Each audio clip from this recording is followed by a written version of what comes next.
Okay tata bye bye. आमतौर पर ये लाइन हम किसी से अलग होते हुए कहते हैं, लेकिन ये लाइन पिछले कुछ सालों से एक इंसान के द्वारा रतन टाटा जी को कही जा रही है। जी हाँ, हम बात कर रहे हैं टाटा ग्रुप के मालिक रतन टाटा जी की, जो आज उस टाटा ग्रुप के मालिक हैं जिनके प्रोडक्ट आज लगभग पूरा भारत इस्तेमाल करता है। लेकिन देश की सबसे बड़ी कंपनी के बीच कुछ सालों पहले एक ऐसी जंग छिड़ी थी जिसने काफी हद तक टाटा की साख पर सवालिया निशान खड़े कर दिए थे। आलम यह हो गया था कि टाटा दिन दूनी रात चौगनी तरक्की कर रहा था, उसे करोड़ों डॉलर्स का नुकसान होने लगा था। आखिर वो झगड़ा क्या था कि टाटा बर्बाद होने की कगार पर आ गई थी। आज इस वीडियो में हम आपको बताने जा रहे हैं। तो अगर आपने भी टाटा का नमक खाया है तो बने रहिए हमारे साथ इस वीडियो के अंत तक। ये कहानी शुरू होती है साल 2015 से, जब रतन जी टाटा को ये लगने लगता है कि अब वे बूढ़े हो रहे हैं। इसीलिए जरूरी है कि टाटा की कमान अब किसी ऐसे मजबूत कंधों को दे दी जाए जो ऐसी उछाल ले कि टाटा ग्रुप नई बुलंदियों पर पहुंच जाए। इसके लिए किसी स्वयंवर की जरूरत नहीं पड़ी। लड़का रतन जी ने देख रखा था। लड़के का नाम था साइरस मिस्त्री। अब आप सोच रहे होंगे कि साइरस को ही क्यों चुना गया, तो आपको बता दूं कि भले ही इनका नाम वायरस के साथ राइम करता हो, लेकिन इंसान ने जिस तरह से अपने परिवार की कंपनी शपूरजी पलोनजी को कुछ ही सालों में ऊंचाई पर पहुंचाया था, उसे देखते हुए रतन जी को इनके मजबूत कंधों का आभास हो गया था। शपूरजी पालनजी के बारे में आपको बता दें कि देश की बड़ी कंस्ट्रक्शन कंपनी है, जो टाटा के शुरुआती दिनों में पार्टनर कंपनी भी थी। यानी टाटा के कुछ शेयर इस कंपनी के पास भी हैं। अब शायद आपको ये बात साफ हो गई होगी कि साइरस ही क्यों। इसी के बाद रतन जी ने 2015 में टाटा समूह की पूरी जिम्मेदारी सौंप दी साइरस भाई को और खुद बुढ़ापा एंजॉय करने में लग गए। लेकिन दोस्तों, अभी ठीक साल भर भी नहीं हुआ कि सन्यासी रतन जी को कहीं से दिव्य ज्ञान प्राप्त हुआ कि उन्होंने गलत निर्णय ले लिया इस मिस्त्री को मालिक बनाकर। और इसी के साथ उन्होंने अक्टूबर 2016 को मिस्त्री को टाटा समूह के चेयरमैन पद से हटा दिया। और यहीं से शुरू होता है रतन जी और मिस्त्री की कैट फाइट। अगर बात रतन जी की करें तो सत्ता सौंपने के बाद भी उन्हें टाटा ग्रुप की हमेशा फिक्र सताती रहती थी, क्योंकि उन्होंने जिस तरह से टाटा को नई ऊंचाइयां दिलवाई थी, उन्हें साइरस से भी यही उम्मीद थी। लेकिन जब से साइरस को बागडोर मिल गई थी, उन्होंने कंपनी को अपनी तरह से चलाने का प्रयास किया, जो टाटा के बोर्ड मेंबर्स को सही नहीं लग रहा था। और वो इस बात को लेकर रतन जी से बार बार शिकायतें कर रहे थे।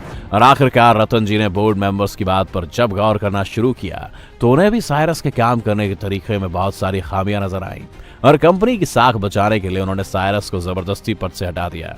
टाटा ने साइरस को हटाने के पीछे बहुत से कारण बताए, जिनमें से पहला यह था कि साइरस ने अपने कार्यकाल में देश की सबसे बड़ी सॉफ्टवेयर कंपनियों में से एक टाटा कंसल्टेंसी सर्विसेज यानी TCS, जो कि टाटा समूह की सबसे बड़ी कंपनी है, जो पहले से ही काफी प्रॉफिट में चल रही थी, उसी पर अपना ध्यान सबसे ज्यादा दिया।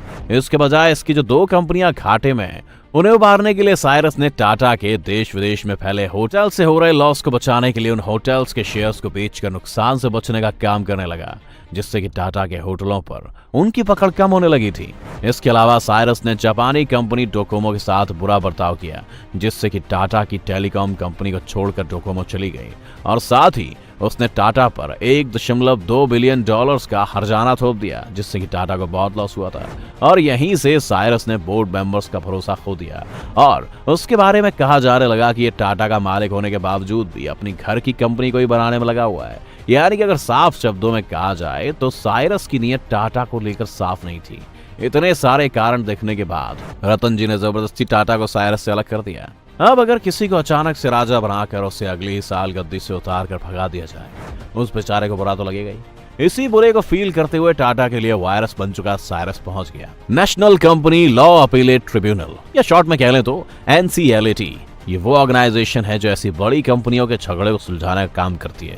साइरस की याचिका को सुना गया और उसने बताया कि उसे किस तरह से बिना बताए जबरन चेयरमैन पद से हटा दिया गया। पर इस बार जीत साइरस की हुई और NCLAT ने उसकी अर्जी स्वीकार करते हुए टाटा ग्रुप को आदेश दिए कि साइरस मिस्त्री को अपना वही पुराना पद लौटाया जाए जिससे उन्हें हटाया गया है। इसी बीच साइरस ने खुद को निकाले जाने के बाद एक लेटर लिखा था, जिसमें उसने बताया कि कैसे रतन टाटा ने टाटा में हुए सारे लॉस से जुड़े काम उससे करवाए थे।